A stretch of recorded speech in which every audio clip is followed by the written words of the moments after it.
podcast. And I'm delighted to say, not for the first time, a great friend of the show, Machel St Patrick Hewitt from the Caribbean Cricket Podcast, which is one of the best out there, actually. I walk my dogs listening to it every week, and sometimes more often. Mash, lovely to have you back. Excited for the series? How well set and prepared do you think the West Indies are? I think first things first, in terms of excitement, I'm intrigued to see what you both say about this. It feels like quite a low-key entry into a test series. I mean, England versus West Indies is one of the more iconic test series in world cricket. Yeah, maybe because the T20 World Cup has only just ended. Maybe because there's a proliferation of so many T20 leagues. Maybe it's the Euros. Maybe it's the fact we've had an election. It just feels like it's almost just arrived on us without that much hype and build into it. So it feels like it's going to be one of those series that is a bit of a slow burner. The hype really starts by test number 2 and certainly going into test 3. But of course, with the kind of backstory of Jimmy retiring in the first test, maybe actually everyone's just waiting for it to really start, and then you'll get all of the kind of articles and everyone paying homage to Jimmy, etc. But all of that notwithstanding, the lack of hype, I say, going into it possibly suits the West Indies in so much as there doesn't seem to be as much scrutiny on both sides. And given the West Indies have a lot of newcomers, lots of players who haven't toured England before, particularly in the batting lineup, that possibly suits them to not feel as pressured going into this test series. So it's going to be a very, very interesting one because England have newcomers of their own, of course. Yeah, I agree with that. It's been a low-key, a lot to do with how bad England football team has been in the Euros, still in the semi-final. Jimmy Anderson, he spoke for the first time today, so I imagine the hype will start to kick up and get ready for that first, the first day of the first test. And he's going to be a celebration of a ridiculous career. But it seems as though that you say you're right, might suit the West Indies. But Mash, is it going to be a new dawn for the West Indies? Is it exciting times for the West Indies or is it just another bunch of young West Indian cricketers trying to get on the financial gravy train, and they're just taking a stepstone in Test cricket? Yeah, it's going to be very interesting. I mean, it must be remembered that this is a West Indies that have come off a 1-1 draw in Australia, which was just, it feels like it was a lifetime ago, but it was 6 months ago, the 1-1 draw in Australia. And I mean, that was like an iconic test series. Obviously, Shamar Joseph announced himself to world cricket, and we haven't played test cricket since then. So I hear what you're saying, Harmy, in so much as the batters that everyone's about to see, whether Alec Athanaze, Kurt McKenzie, Mikhail Louis, for all we know, within a year to 2 years, they might be names that you feel are synonymous with T20 franchise cricket. But for now, they're in the here and the now, and they're in test cricket, and they're not yet established in the world game for us to be able to say that we'll lose them to franchise cricket sometime soon. So this feels as close to it's going to sound ridiculous, but it feels as close to the best side that England could play, given the demands of T20 franchise cricket around the world. You just mentioned Shamar Joseph there.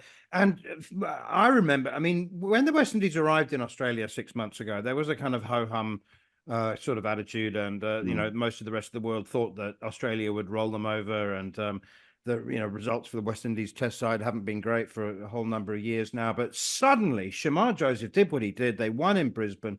And suddenly, everybody was once again, with this on a wave of love towards the West Indies test side. It took one man just to light the touch paper. And, there are more. There aren't many household names in this test squad. I mean, it wouldn't be a surprise if Craig Brathwaite at some point, ground out a innings holding together century, and there's Jason Holder and Alzari Joseph, but not many household names. And it just takes one player, doesn't it, or a couple, to do something really special. And suddenly, I mean, it's not like people are genuinely disinterested in West Indies cricket. They just don't have as high a level of expectation as they used to have. So who might those players be?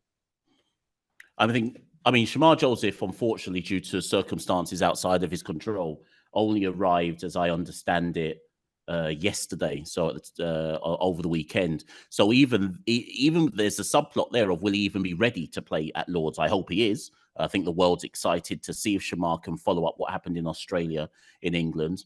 And actually, that kind of leads me into the bowling attack. I think England have been so used to, certainly at home, since the Brendan McCullum came along, of dominating and bullying sides at home with the run rate.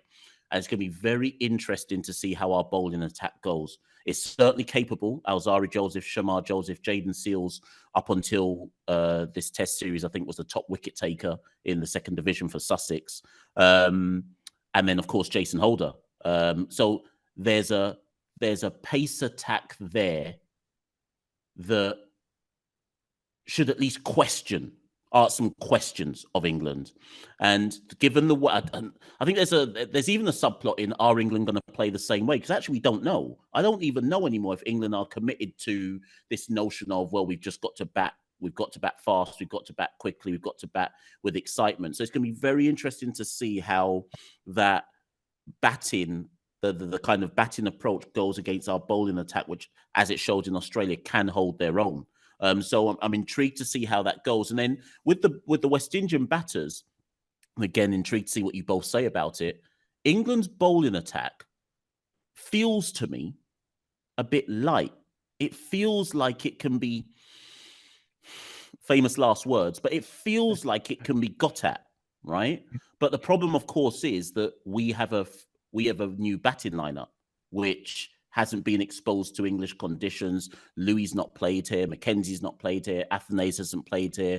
Kavem Hodge hasn't played here. So you're immediately saying that 4 of the top 5 have never played in England before. And I don't know where the line is between how significant that is versus the fact that outside of Jimmy, England's bowling attack looks newish, if that makes sense.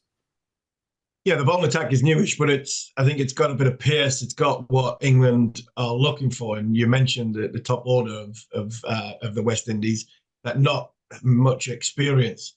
But one person who's got a huge amount of experience is not going to be playing, and that's Kemar Roach. His replacement has been playing for the last year and a half at my cricket club, and he's an absolute lunatic in the greatest possible way. I love the man to bits, Jemiah Louis, who, his brother is going to bat possibly number 3.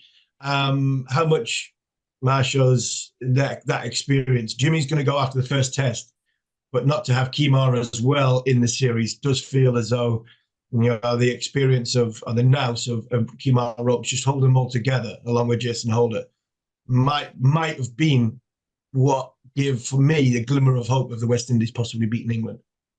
Yes, it's an interesting one because you're effectively now asking Jason Holder to take on that experienced mantle. And the funny thing is, if Kemar had been fit, there was always that question about, well, who's not playing then? Because if Kemar had been fit, you can't fit Jason, Kemar, Jaden, Alzari, and Shamar Joseph. The argument was you couldn't fit all 5 into the side necessarily. So Kemar actually succumbing to injury kind of lessens the question marks around who's going to play. But I do agree with you that in English conditions, you need somebody with a bit of nous. You need somebody who understands what, let's say England are putting us under the pump. You need someone who understands what a defensive line is that restricts the runs and so on and so forth. And it's asking a lot of, I think, Jason Holder to kind of lead with that experience and say, right, let's now resort to this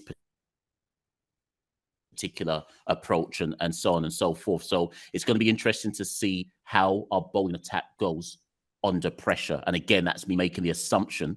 And this, I guess I have to ask you, Harmy, and you, Manners, are England going to change their approach? Because I don't even know if England are coming with the same approach, if there's going to be any kind of nuance or tweaking to their approach, given what happened in the last year or so. No, I don't think so. I think England come in with the England batters are natural scorers. So I can't see Zach Crawley patting back a half volley Yeah, I can't see that. Or Ben Duckett leaving a wide one outside off stump. It just doesn't happen. I think this setup, and I think it'll be even harder. They're going to go even harder because Jamie Smith's going to come in at number 7, who possibly is the one in most form going into this series. So that also gives me a question mark of the West Indies bowlers without Kemar Roach. Is that, you know, if it does go starting to go left and right, where does where does somebody come and sort of hold it together? And also the durability of bowlers who haven't bowled a lot in Test match cricket in recent times. That when Jamie Smith does come in, Ben Stokes comes in at 6 and 7. If you're into 65 to 80 over point, then that could be the sort of game changer we're taking away. So that for me would be the concern. My concern for the West Indies will always be, Mash, the top order, and is where you're going to get your runs from. And if England do come with pace, do the West Indies go, you know what, well, we're not going to get, we definitely know that Brathwaite will pat back half volleys, but will the rest go against the pace and go, do you know what, the quicker you bowl, the Caribbean style, I'm just going to have a go at you and see if I can put you on the back foot, because once Jimmy goes, you know, this bowling attack of England, a lot of them are under pressure.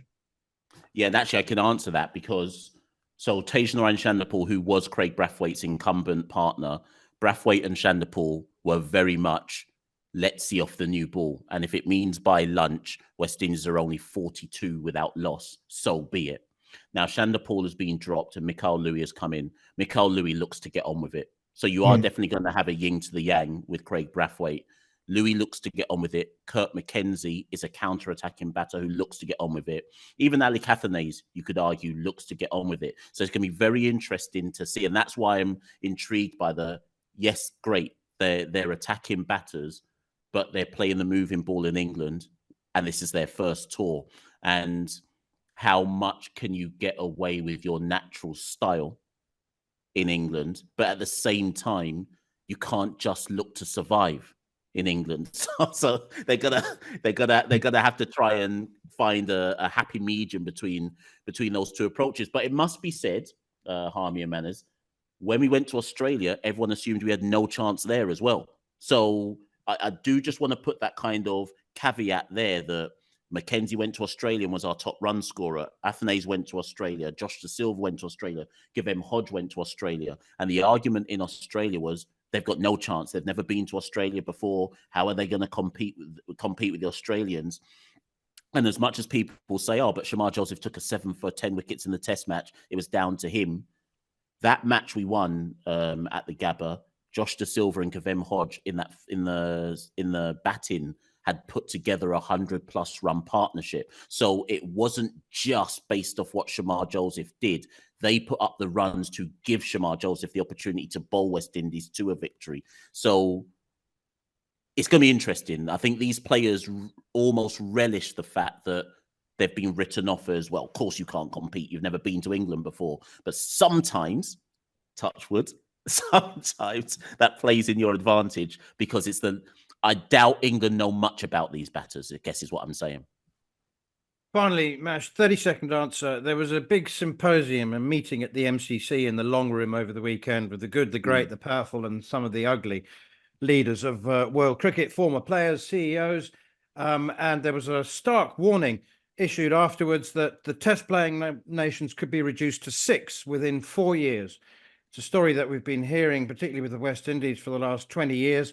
I think for the first time, sadly, I'm beginning to believe that it's true. How about you?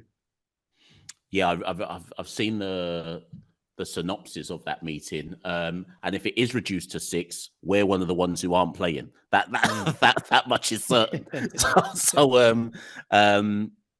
Listen, I guess the short version of it is, how long are we going to continue sleepwalking? I think that's my answer to it. Everybody now, you can't bury your head in the sand anymore. And it's interesting that the kind of like big kind of decision makers, minus maybe Jay Shah, are all saying the same thing. So the question now is, when are we going to actually, or when are they going to do something about it? Or maybe they're happy with it only being 6, but it would be a shame if that comes to pass and we allow the West Indies to no longer be a test playing nation, I think that would be kind of like that would be the key signifier for me that actually Test cricket is now officially over. If you could let a team with that history and that heritage just fall to the wayside with nothing done about it.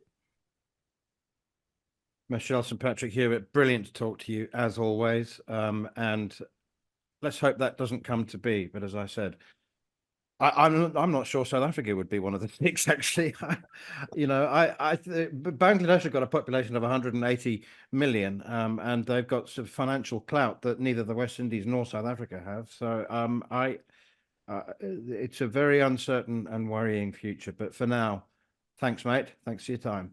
On AM, on DAB, via the talkSPORT app and on your smart speaker. talkSPORT.